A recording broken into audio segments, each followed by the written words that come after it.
એક અદ્ભુત પ્રસંગ મને યાદ આવે એટલે તમને કહી દઉં. રહમ અલ રશીદનો અદ્ભુત પ્રસંગ. બહુ અમીર રાજવી પુરુષ, અમીર બાદશાહ, અને અતિ અમીરાયનો અહંકાર પણ ખૂબ હતો. એકવાર એ નેતા સુફી સંત અલી ચક્કી આવ્યા છે. એનો અહંકાર જોતાની સાથે અલી ચક્કીએ પ્રશ્ન કર્યો, કેટલાક બાદશાહ તમારી પાસે રૂપિયા, કેટલું ધન છે? અને એ વખતે રહીમ અલ રશીદના મોઢામાં શબ્દ નીકળ્યા, મને ખબર નથી મારી પાસે કેટલા રૂપિયા છે.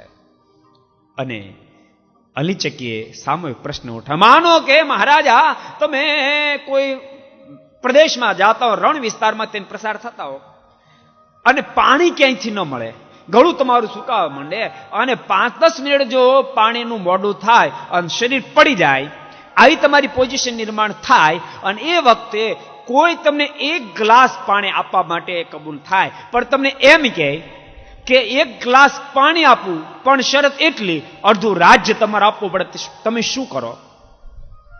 રહમ અલી રશીદ કે પૂછવાની ઈચ્છે છે, આપી જ દઉં ને 1 ગ્લાસ પાણી, તો 1 ગ્લાસ પાણીમાં રાજ આપી દઉં, કારણ કે જીવ બચી જાય ને.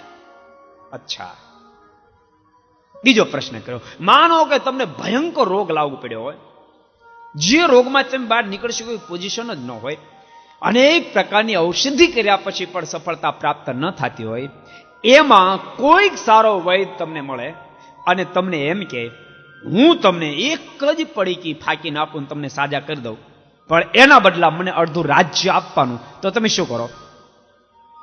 અરે તમે બીજી વાર ક્યાં પ્રશ્ન પૂછો? જીવન મહત્વનું છે, આપી દો ને અડધું રાજ્ય. અને એ વખતે અલી ચક્કી હસતા હસતા કહેવા લાગ્યા, અરે નરેશ, તો પછી અહંકાર તું શાનો કર્યો છો બાપ? તારા રાજની કિંમત તો સમજ.